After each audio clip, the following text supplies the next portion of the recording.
there's been a lot of discussion around sexual education and pronouns in the news this week. Of course, following the decision made by the Ministry of Education around parental consent, teachers are no longer allowed to invite presenters from third-party organizations like Planned Parenthood into the classroom for those lessons. Instead, it will fall to teachers. And parents also have the opportunity to opt their kids out, all or in part, of the Human Sexuality unit taught in the province's schools.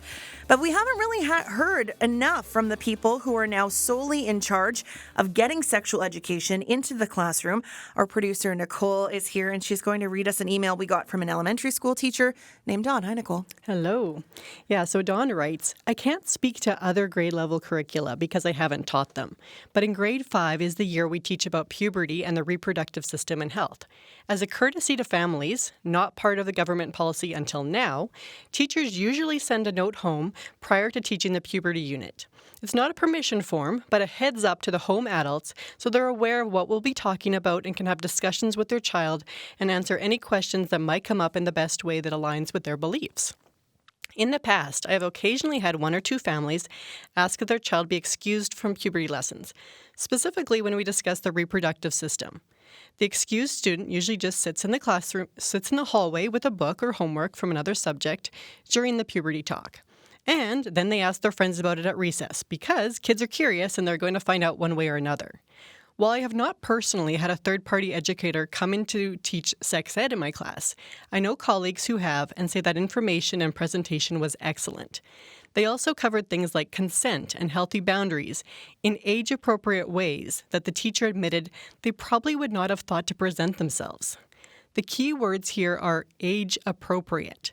The language and information shared in a presentation about puberty to a grade 5 class will be quite necessarily different than a presentation about safer sex to a group of high schoolers because they're developmentally different. Teachers bring in third-party presenters all the time for many subjects. Think of the firefighters who come into the school to teach fire safety as part of the grade 2 health unit, or an Indigenous artist coming into the classroom to teach about Métis sash weaving as part of a grade 4 social studies arts education lesson. These are folks who have expert knowledge and know the best ways to teach about their area of expertise. It reinforces and expands on what students have already learned from their classroom teacher. My concern as a teacher is that policies that require parental consent to determine what resources I can use to teach the curriculum outcomes, all of which are publicly available online, anyone can review the outcomes for every grade level, undermine my professional judgment and expertise as an educator. It starts with putting limits on sexuality education under the guise of protecting the children, which we know from extensive research is not accurate. Age-appropriate, comprehensive sex ed protects youth by giving them the knowledge they need to make empowered decisions about their bodies and to keep themselves safe and healthy. But where does it stop? I used a third-party educational expert to teach about climate change in my class this past year as part of our science unit. Could families who are climate change deniers complain to the ministry and have these materials restricted? Will I have to get parents' approval for any subject deemed uncomfortable, such as residential schools, Black History Month, Pride? Decisions should be based on current best practices that are backed by extensive pedagogical research, not knee-jerk reactions to appease an increasingly extreme right-leaning voter base. A well-funded public education benefits all levels of society. I'm worried that the get parental consent for pronouns thing is a bit of a smokescreen, since a lot of right-wing conservatives use preferred pronouns as a dog whistle to whip up transphobic hate. It's creating an issue where there really wasn't one before. My top priority as an educator is to make sure that the students in my classroom feel safe. And part of that is respecting their identities and calling a student by their chosen name and pronouns. Not only for gender-expansive students, but also students who go by nicknames, English names, middle names, etc. This policy puts educators in a tight spot, a student's personal safety or a teacher's job safety. And that came to us from Dawn. Thank you, John, for writing into us. And Dawn is an elementary school teacher in Regina. Thanks for that, Nicole. Thank you. Now, Premier Scott Moe says the decision made by his government is standing up for parents who are the experts on what's best for their children. Critics say this is the Saskatchewan government playing politics, appealing to right-wing voters with the parental rights movement gaining traction in the United States. And there are concerns that more sexual education, not less, is needed in a province with consistently high rates of teen pregnancy and sexually transmitted infections. There's no shortage of opinions out there, but we notice there seems to be some misinformation when it comes to what children are actually learning about sexual health and gender in schools. We had requested an interview with someone from the Ministry of Education in charge of the sexual health curriculum, but we're told no one was available for our show. But they did provide this statement, quote, "The government of Saskatchewan believes that all Saskatchewan students deserve safe and caring learning environments. The government also believes that parents have a fundamental right and responsibility to nurture and raise their children. Parental engagement and inclusion are vital components for achieving positive outcomes and success in the lives of children." In response to concerns raised by parents in June of this year, the Ministry of Education initiated a review of the health education curricula, and relevant ministry recommended resources to ensure that they align with curriculum outcomes, as well as grade and overall appropriateness for use in a school setting. That review is ongoing. End quote. So today, we're going to hear from one of the organizations that's worked extensively in schools in the past. Caitlyn Cottrell is the executive director of Saskatoon Sexual Health, an organization now banned from teaching sex ed in Saskatchewan schools, but that's not stopping her from sharing important information. So today, in the spirit of open communication and curiosity, Caitlyn has agreed to be our guest. She is willing to answer any questions you might have about what young people are learning as part of the sexual health curriculum. If you have a legitimate question and haven't had the opportunity to ask someone in a judgment-free space, I'm sure other people have similar questions. Now is your chance. Caitlyn, welcome to Blue Sky. Thank you for having me. Okay, I want to start with, first off, what is this it's been a week. It's only been a week. But what's this last week been like for you? It's been, I would say, pretty chaotic. We were definitely blindsided by this announcement. There was no consultation done with any third-party organizations before this policy was implemented and communicated with the public. So we've been fielding a lot of calls from concerned teachers, from concerned parents, from concerned community members on both sides of the fence about how they feel this is going to impact children's education, children's health, and children's safety. How does this impact you, though, as someone who's chosen this as your profession, obviously because you're passionate about it? That's a very good question. A lot of harm can come from lack of knowledge. And I have dedicated my professional career to harm reduction in many different ways. And as you said in the preamble, Saskatchewan is experiencing some of the highest rates of many STIs, STBIs in Canada. And what the nitty-gritty of sexual health education can provide is a level of knowledge on how to protect yourself as an adolescent and as an adult against the negative outcomes of sexually transmitted diseases, sexually transmitted infections, of unplanned pregnancy, of often the relationship boundaries that can be broken if you are not well educated on how to have those communications and conversations. So it's very concerning. I feel like we are really stripping away a lot of the safety measures that we have dedicated ourselves to providing to youth and families in this province. And that's very scary. Caitlyn, before we continue, not everyone speaks jargon. That's fair. STI and STBI, what does that stand for? So STI is sexually transmitted infection, and STBI stands for sexually transmitted and blood-borne infections. So there are some sexually transmitted infections that can be transmitted through blood contact as well. So HIV, hepatitis C would be the blood-borne pathogen infections. Okay. So let's get into the nitty-gritty when it comes to school presentations, because that's where all of this started, in theory. So tell us about how often your staff would do presentations in Saskatchewan schools.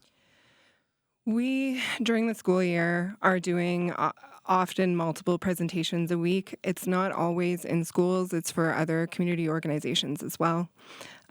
We also provide education to other professional organizations. We present on campus to student groups as well. But we are doing hundreds of presentations a year in Saskatoon and area, and sometimes in other parts of Saskatchewan. Why do people typically ask you guys to come in and do these presentations?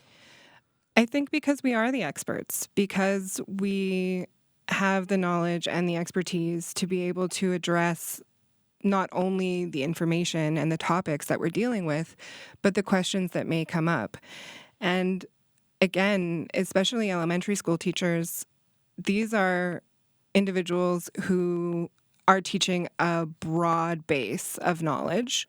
And again, they're going to have, significant knowledge on what they're teaching about. But as we heard from the teacher in the email that was sent in, they're going to bring in climate specialists when you're talking about climate change. You're going to bring in a police officer if you're talking about law enforcement. You're going to bring in a firefighter if you're talking about fire management. We are the experts in sexual health and in relationship health as well, in many ways. And we are also there to field the awkward questions, things that might be a little bit more controversial in the classroom. And again, these are often really difficult conversations to have. These, especially in those early grades, 5, 6, 7, when you're as a youth just starting to go through puberty, entering into some massive changes. There's a lot to learn. But some of the feedback that we've had from youth is they have to see their teacher every day. And they have to see the other students in their classes every day. And so one of the things that we do is we provide at the presentations an anonymous question box, and then we will go through the questions at the end of the presentation. So youth can ask whatever they want without fear of reprisal. And again, I don't think any teacher is going to be responding negatively to any questions, but no matter what you ask, if it's very embarrassing or if it makes you feel uncomfortable, you then have to know that your teacher knows that you wanted to know about that. And you're just dealing with how to negotiate your needs and wants around privacy. And you're starting to build autonomy and independence from your parents at, grade 5, grade 6, at that preteen age. And we are, in one hand, sort of an authority, but on the other hand, we are talking about those nitty-gritty and the taboo, and I think that allows for more expression in those students. Do teachers typically leave the room when you're doing these presentations? It can really depend. Sometimes yes, sometimes no. We have some teachers who are incredibly active and interactive in the presentations. We have others that choose to leave it in our hands. And again, I think that that's another piece of this is your own personal level of comfort as a teacher or as a person may be such that having conversations around topics of sexuality and gender, you may not feel comfortable or equipped. Mm-hmm. And that is why you seek us out. And you will have had the same training as your colleagues, but your experiences, your internships, your life may have been very different.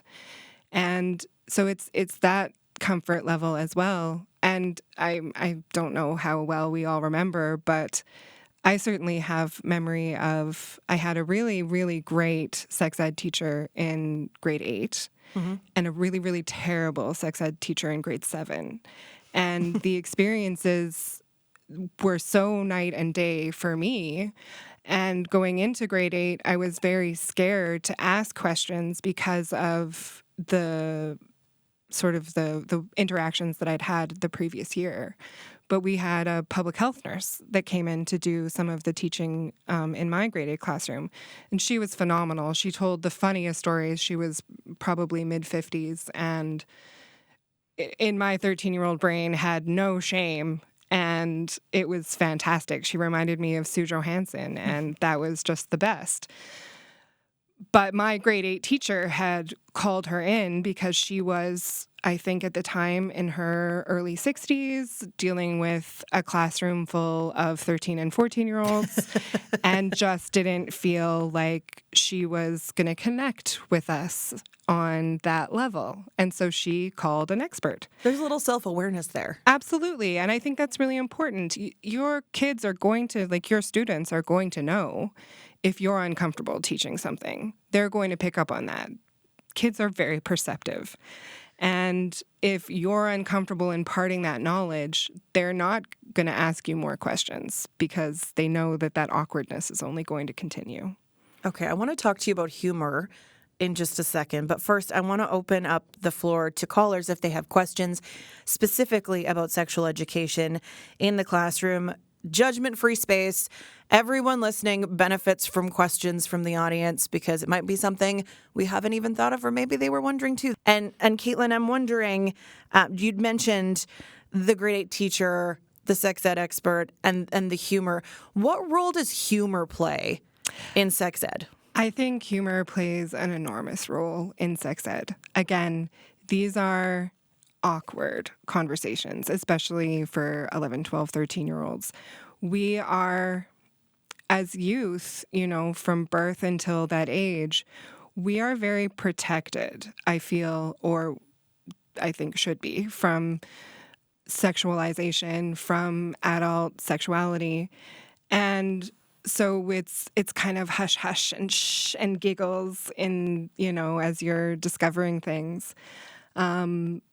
And I think a good educator can take that and make light of things that are hard to talk about without taking away from the content and without taking away from the impact of what they're teaching.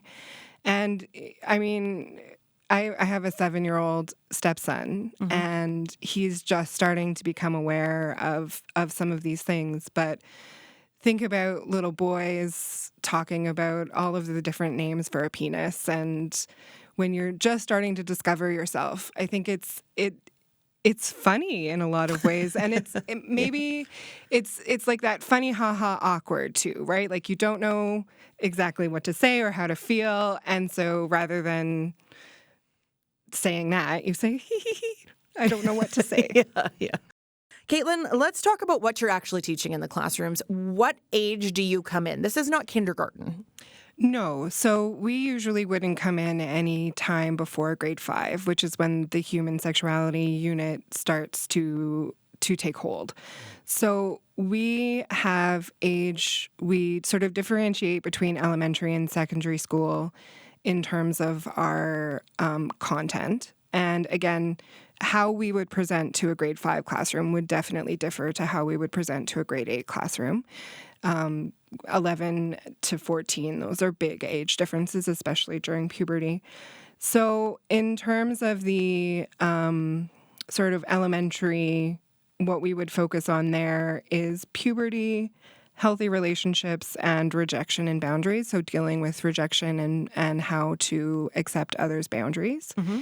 So what we're dealing with more so is how to identify a safe and not safe person, how to have conversations about consent. What is consent? How to deal with it when someone says, no, I don't want to be your girlfriend, or when someone turns you down for anything really in a relationship. And how to create healthy boundaries with a romantic partner, but also with your peers, with external groups, with extracurriculars, with your siblings, with your parents. It's how do you have it's not just how do you communicate, it's how do you communicate to comprehend and respect. We do have a caller on the line. Kathy is in Regina. Hi, Kathy. Well, hello. Of course, I've been following this very carefully in the news ever since the issue came up here. Last week, I want to thank you folks for allowing to interview, I think it was 2 folks from different religious communities and expressing their concern. And so I'd like a comment from your guest today about how she deals with those kinds of religious communities. But I'll also push it a little bit further, particularly for those folks that are newer to Canada and wanting to get to just learn about Canadian expectations. Some folks that come from very strong religious backgrounds elsewhere and might not tolerate these kinds of conversations there. It seems to me like this is a wake-up call. Welcome to Canada, and this is what we expect. So we have conversations about that. So that's one question. And then just another comment here. I'm really sensing just a pure disdain for public education and lack of respect for general professionals in this province these days. And I wonder if a few other people have concerns about that as well. Okay, Kathy, thanks for your question. Caitlyn, I guess the real root of the question there is, how do you deal with people with differing religious viewpoints? Absolutely.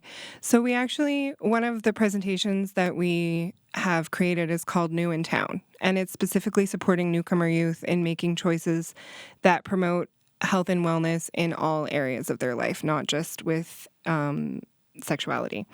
So we certainly do in public school also come across folks of many different religions.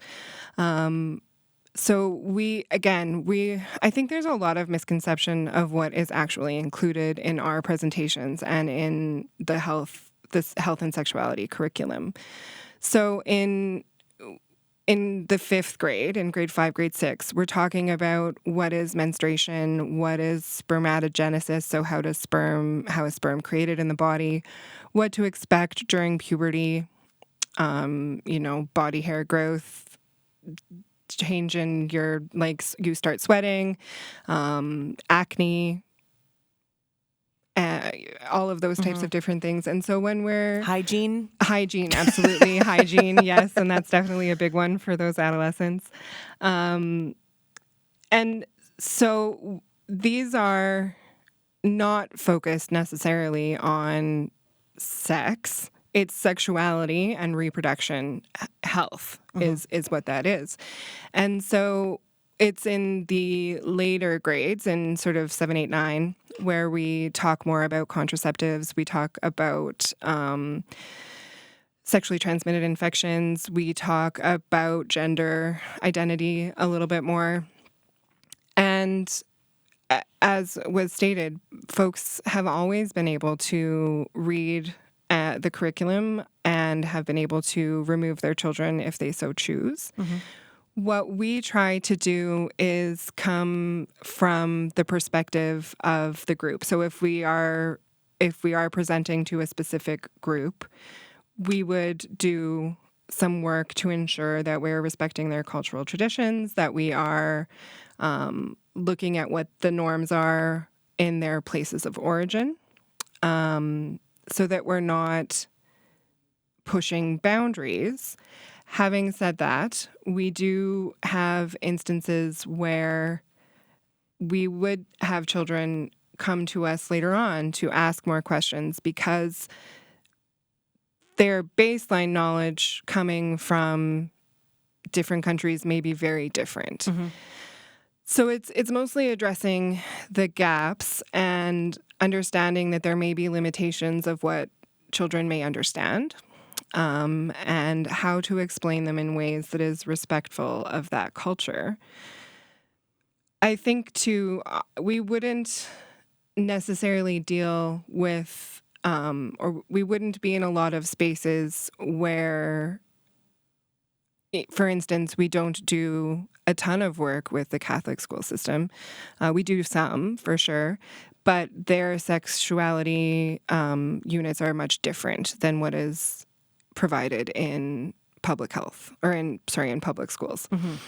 And so it's just providing information at a very clinical level, but accessible level. So there's no judgment, it is factual, this is the information that you need to keep yourself safe. Mm-hmm. And then we move forward if there are other questions. But again, it's not, most religions, there are ceremonies around puberty. And so there are places culturally where children are being informed of what may come. Mm-hmm. And so we just tend to expand on that in as culturally appropriate a way as we can. Okay, we have another caller on the line. Charlotte in Saskatoon has a question. Charlotte, go ahead. Hi. I have the first question I have is based on also what appears in the curriculum in all areas of gender identity education. It's when kids think that they can change their sex, when boys can actually be girls and that girls can actually be boys, especially when we know that the chromosomes are in every cell of the body, including the brain. I wonder how you can respond to that. So I just want to clarify here, are you asking about if information about transitioning is being provided to children in school settings? Well, I know that it is. I'm just wondering how teachers actually respond to that they encourage kids to think that they actually can change their sex, which of course is not possible. You can take on the appearance of the opposite sex, but you can't actually be the opposite sex. I'm just wondering how teachers are handling that. Fair. From the feedback that we've gotten and from the experiences that we've had in schools, what we are seeing is kids experiencing gender incongruence. And so their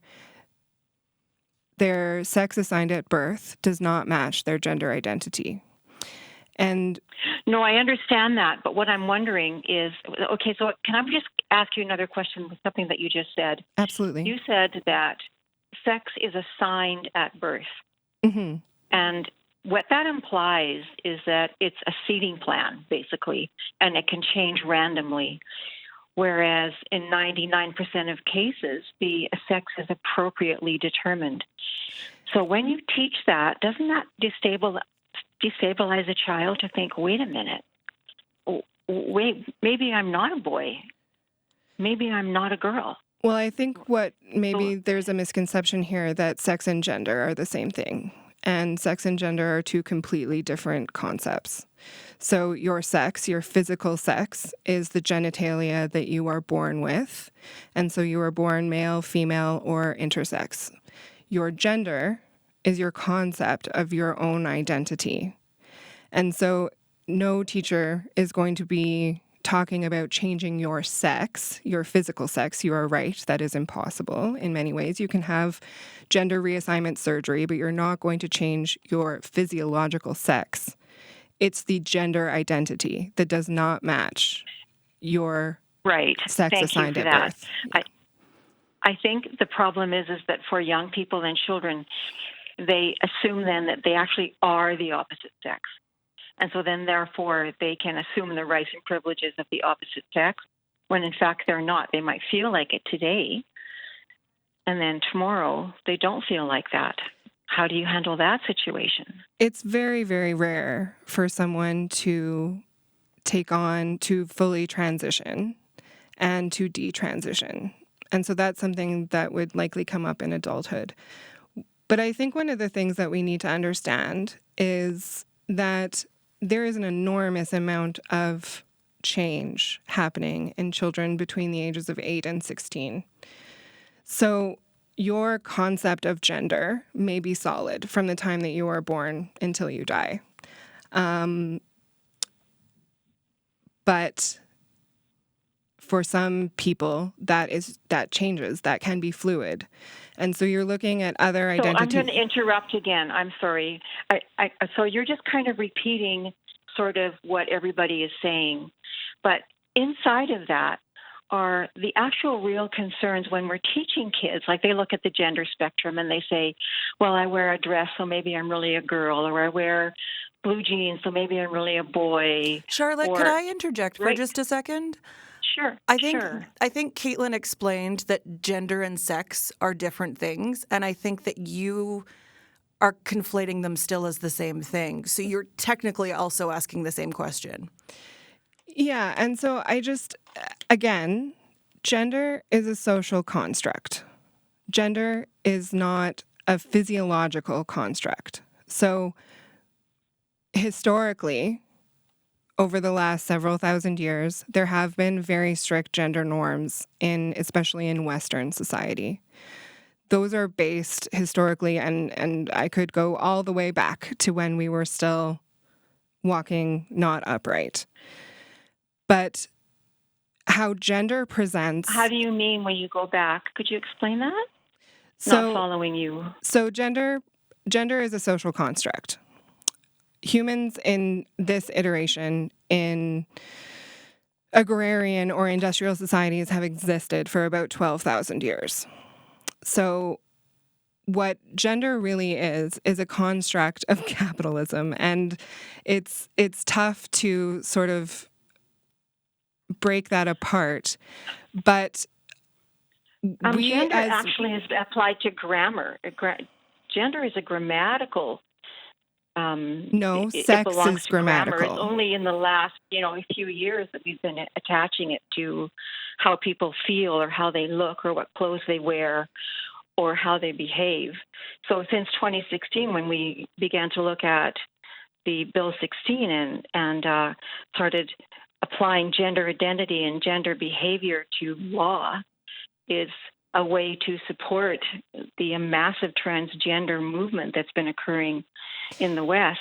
So it's not a movement. So when we have that, I would like to just stop you right there. Charlotte, sorry, can I just say one thing? Yeah. It's not a movement. Yes. And one of the things that we need to recognize... Well, I think many people would disagree with that. And that's absolutely their right. But one of the things that we need to recognize is that the statistics that we have around homosexuality, around queer identity, around trans identity are massively skewed. It was illegal until very recently to be homosexual. It is only within the last 25... I'm totally aware of all of this. Totally. But you have to understand that it's not an insurgence. It's not a significant rise. It's that people now have the safety to be able to actually identify themselves as who they are. Then how would you explain then when we have girls who are transitioning at 4,000+% in the last couple of years? It's like a new homophobia where girls are afraid to even be female. There's period bullying in schools, and they remove their breasts and they become sterile. How do you accept that? How do you explain that? Because it's their choice. It's who they are. But don't you think that perhaps there could be an outside chance that the ideology that's being taught to kids in all areas of the curriculum are influencing their understanding of themselves and their body? No, I think that what is being taught is allowing them to understand themselves at a much deeper level. So you think that 4,000+% in some places, actually, when Tavistock closed in England, it was 4,700% of girls in recent years who had declared themselves the opposite sex and wanted to change their bodies. You think that was a constant all through time, and that just now, because we're saying you can do it, you do? I think that the fact that it is now legal to be queer and that it is no longer persecuted by prison time or death is absolutely allowing people to be more straightforward with who they are. And you're using the term queer in what way? Homosexual, so anyone that falls onto the 2S LGBTQINA+ spectrum. So lesbian, queer, bisexual, transgender, non-binary, asexual. Well, queer is a term that's a bit questionable because it was a description for homosexual men. It's been adopted in the community, but it's still, women aren't queer. I mean, lesbians aren't queer. Yes, they are. Lesbian. Many women use the term queer when describing their sexuality as lesbians. Yes, I know. That doesn't mean that they really fully understand its historical I can assure you that they do. values. I can assure you that it is that no people who are facing daily persecution for their sexuality and their identity are not taking every bit of language that they use incredibly seriously. Well, that's not true in my experience, so I would differ with you there. So I just want to make clear that I'm calling as a mother, as a grandmother, as an educator. I've been invested in this since 2019, earlier actually 2019. And I'm also the Saskatchewan coordinator for Women's Declaration International. Mm-hmm. And one of the things that we do is we look at the status of girls and women in our communities and what it is that they're experiencing. And when we see a rise of 4,700% of girls who don't understand their own bodies or are afraid of being female. But why do you think that they don't understand their own bodies? Well, because what happens is, well, you were speaking of it already, of how concerned and scared and unsure and as we enter into maturity, and there can be fear and lack of knowledge and bullying that takes place, especially it seems right now for a lot of girls who don't feel comfortable, they don't feel safe. And from what I've read with girls who do transition is that they, as men, if they look like men, they may not be a man, but they can look like one, and that they feel safer. May I ask you a question, Charlotte? Some do. Charlotte, can I ask you a question? I have two questions for you. Certainly. My first question is, are you accepting trans women in the organization that you're studying? No, it's for men. It's an organization not for men. It's only for women. But trans women are women, Charlotte. That's the issue, is that trans women are women. Well, they can't be. They're not female. Okay, so Charlotte, we're on that, the difference between males and females. Okay, Charlotte, I appreciate the conversation, but we also have someone else on the line, and we're coming up kind of on the end of the show here. But thank you so much for the conversation. We appreciate you sharing your perspective. Thank you. Caitlyn? Yes. Is there anything you'd like to clarify before we move on to the next guest? We have another caller on the line in Saskatoon. I would. So I can certainly appreciate Charlotte's concerns. And I think that, unfortunately, these are concerns that are held by a number of people.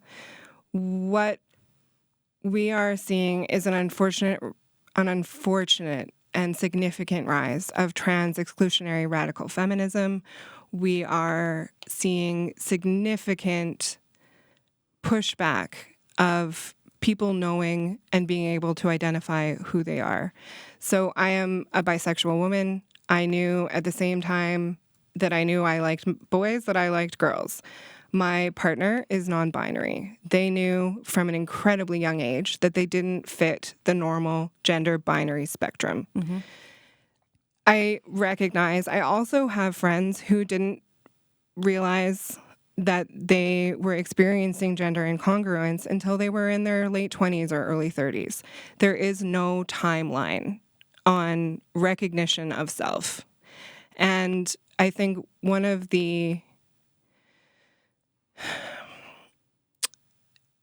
we do a lot of discredit to young people and their knowledge of themselves all throughout the curriculum. It is talking about developing health literacy. It's talking about creating healthy citizens, creating engaged children.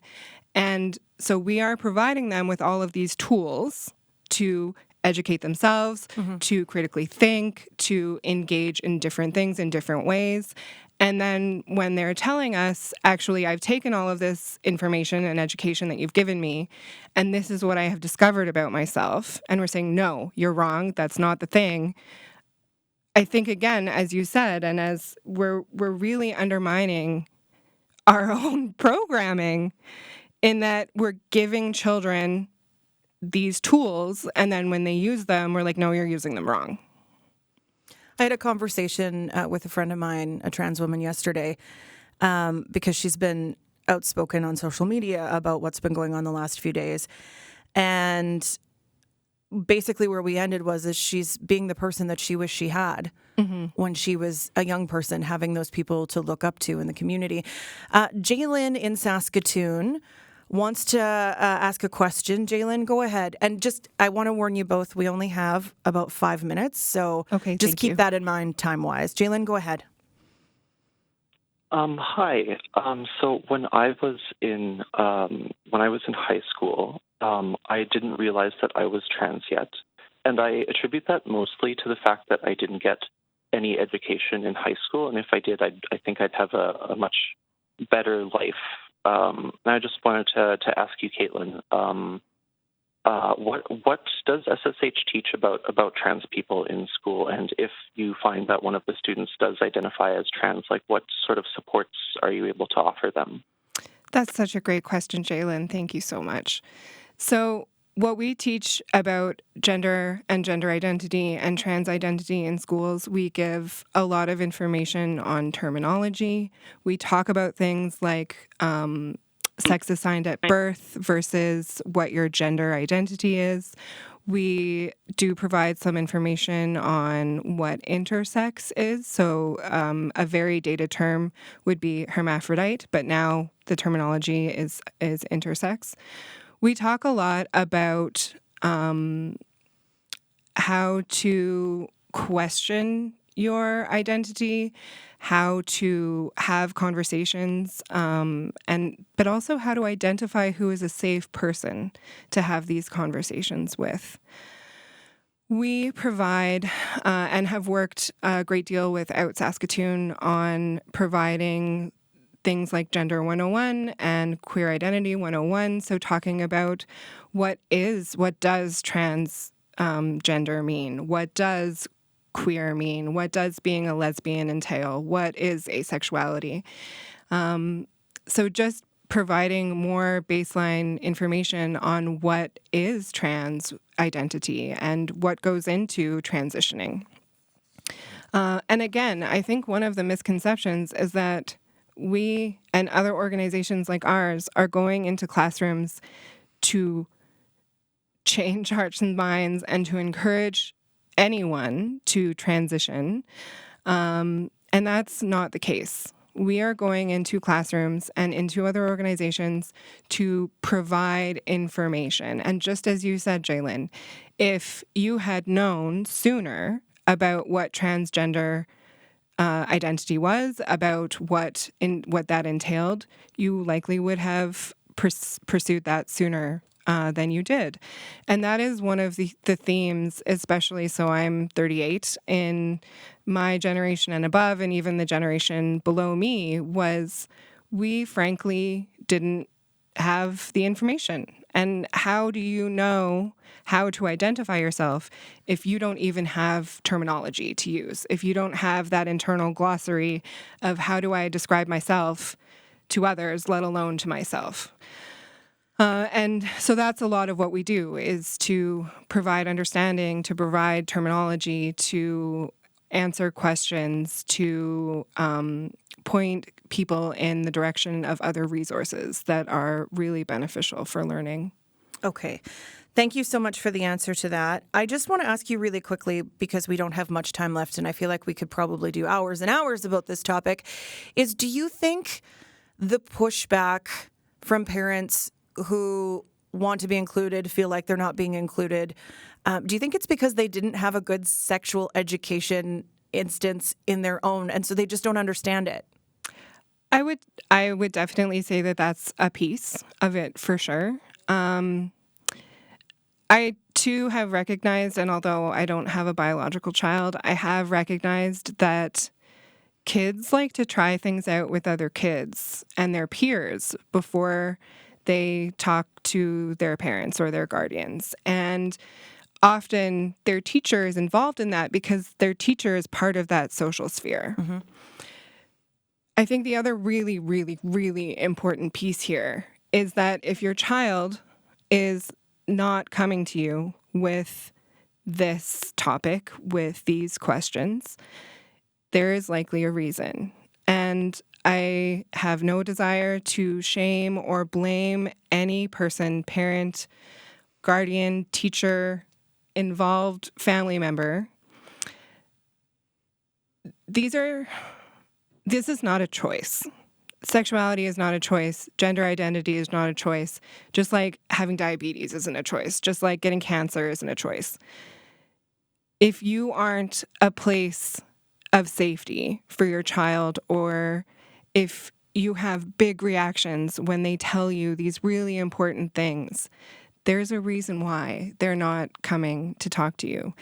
And again, we absolutely can provide information, guides, resources to parents who have more questions, who are needing more guidance.